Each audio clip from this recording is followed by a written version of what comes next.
KGF 2 తరువాత రాఖీభాయ్ కనిపించడం లేదు. ఏదో టాక్సిక్ అంటూ కొత్త సినిమాను ప్రారంభించాడు. మళ్ళీ ఇంతవరకు అప్డేట్ లేదు.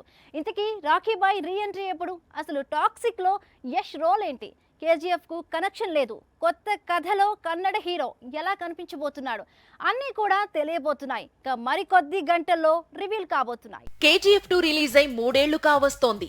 ఈ ఏడాదైనా రాఖీభాయ్ బిగ్ స్క్రీన్ కు తిరిగొస్తాడా అనే డౌట్స్ ఫ్యాన్స్ ను వెంటాడుతున్నాయి.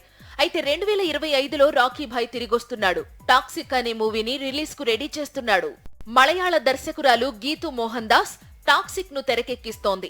రాఖీభాయ్ తర్వాత ఆడియన్స్ యష్ ను ఎలా అయితే చూడాలి అనుకుంటున్నారో అదే విధంగా సినిమా ఉండనుంది. అయితే ఈ సినిమాలో రాఖీభాయ్ ఎలా కనిపించబోతున్నాడు, అతని క్యారెక్టర్ ఏంటి అనేది కొద్ది గంటల్లో రివీల్ కానుంది.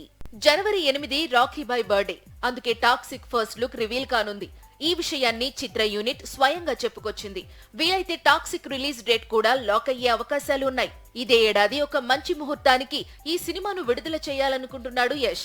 మరోవైపు యష్ నటిస్తోన్న రామాయణం కూడా వచ్చే ఏడాది విడుదల కాబోతోంది.